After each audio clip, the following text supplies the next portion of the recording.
Samajwadi party के सांसद ने कई सवाल इस समारोह को लेकर उठाए, निमंत्रण को लेकर उठाए, लेकिन सवाल यही है कि आज के दिन क्या इस तरह की राजनीति, इस तरह का विवाद जरूरी था। देखिए ये रिपोर्ट।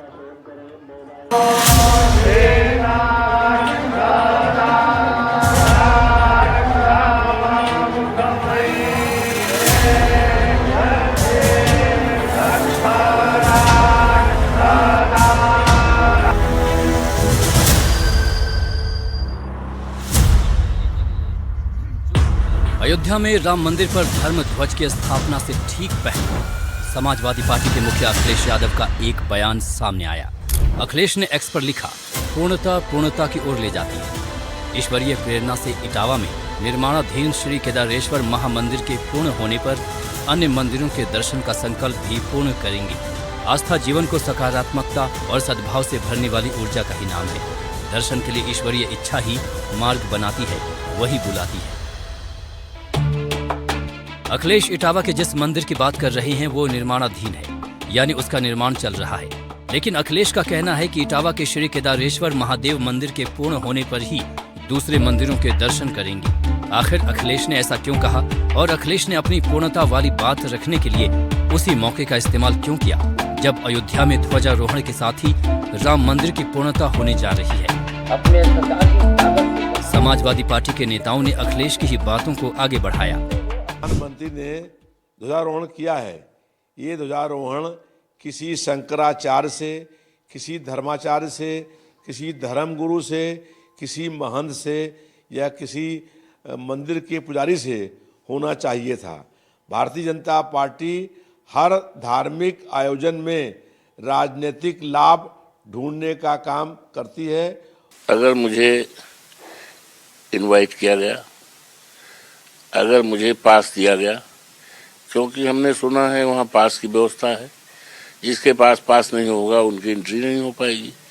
तो अगर मुझे पास मिल जाएगा तो निश्चित तौर से नंगे पैर, नहा धोकर नंगे पैर, बिना खाना खाए। अयोध्या के सांसद अवधेश प्रसाद कह रहे हैं कि उन्हें बुलाया जाता तो नंगे पैर मंदिर पहुंच जाते। लेकिन सच्चाई ये है कि ध्वजारोहण कार्यक्रम में इस बार राम जन्मभूमि ट्रस्ट ने राजनीतिक हस्तियों को निमंत्रण नहीं दिया था। इस बार अखाड़ों से जुड़े संतों और धर्माचार्यों को भी नहीं बुलाया गया। अब जो दर्शन करने के उनको दुर्भाग्य है और मोदी जी का सौभाग्य है। समाजवादी पार्टी के दो मंदिर इस वक्त चर्चा में हैं। एक तो इटावा का केदारेश्वर मंदिर, जिसका जिक्र अखिलेश ने किया है, तो वहीं दूसरा लखनऊ में पूर्वांचल एक्सप्रेसवे के किनारे परशुराम मंदिर। माना जा रहा है कि इसके जरिए भी समाजवादी पार्टी राजनीतिक और सामाजिक समीकरण साधना चाहती है।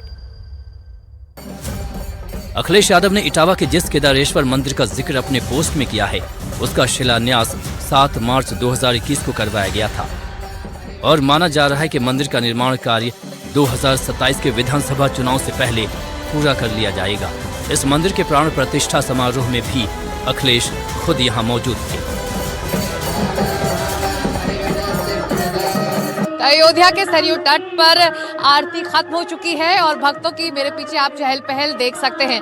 जो बड़ी बात हम बात कर रहे हैं, जो विवाद आज के ध्वजारोहण समारोह से समाजवादी पार्टी ने खड़ा किया है, उससे सवाल उठता है क्या मंदिर और धर्म की राजनीति का मंदिर को धर्म की राजनीति का मोहरा बनाया जा रहा है? क्या समाजवादी पार्टी सॉफ्ट हिंदुत्व का सहारा ले रही है?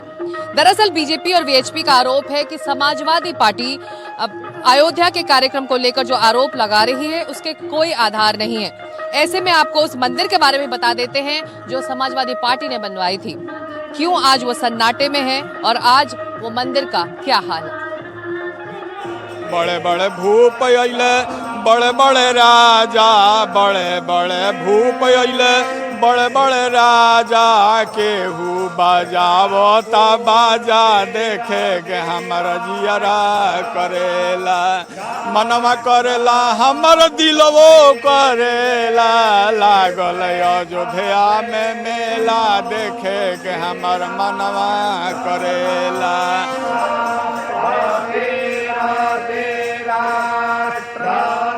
अयोध्या में श्री राम के मंदिर पर ध्वज फहराए जाने के बाद जब वहां मौजूद श्रद्धालुओं की भावना का ज्वार उमड़ रहा था, तभी अयोध्या से समाजवादी पार्टी के सांसद अवधेश प्रसाद भी अपने मन की बात लेकर सामने आ गए।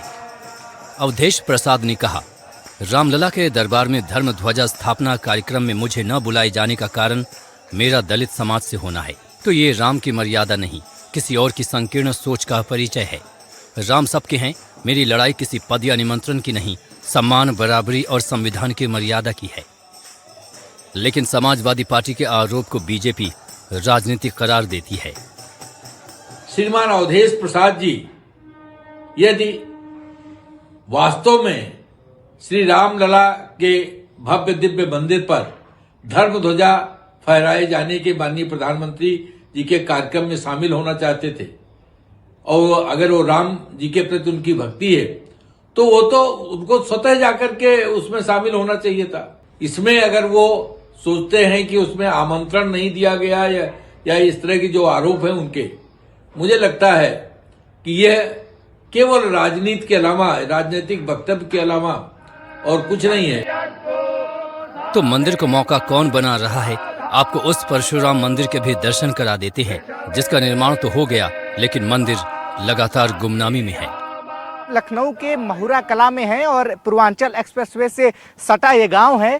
इस गांव में चर्चा है कि यहाँ पे भगवान परशुराम का एक मंदिर साल 2022 में बनाया गया था। विधानसभा का चुनाव था और इस मंदिर का जो लोकार्पण है वो समाजवादी पार्टी के राष्ट्रीय अध्यक्ष अखिलेश यादव ने किया था। मंदिर का निर्माण भी समाजवादी पार्टी के नेताओं के द्वारा कराया गया है। भगवान परशुराम का ये मंदिर है और विधानसभा चुनाव के ठीक पहले जब इस मंदिर का निर्माण हुआ था तो चर्चा इस बात की बेहद जोरों पे थी कि विधानसभा चुनाव में ब्राह्मण वोट बैंक काट साधने के लिए इस मंदिर का निर्माण समाजवादी पार्टी ने कराया है। लेकिन 2022 के बाद से ही इस मंदिर की लगातार उपेक्षा हो रही है। मंदिर का पूरा परिसर और भगवान परशुराम की मूर्ति उपेक्षा का शिकार है। मंदिर बनने के 6 दिन बाद ही अगर आप देखें तो साफ तौर पर मंदिर के ठीक सामने एक करीब 70 फुट ऊंचा फरसा जो है वो यहाँ पे लगाया गया है।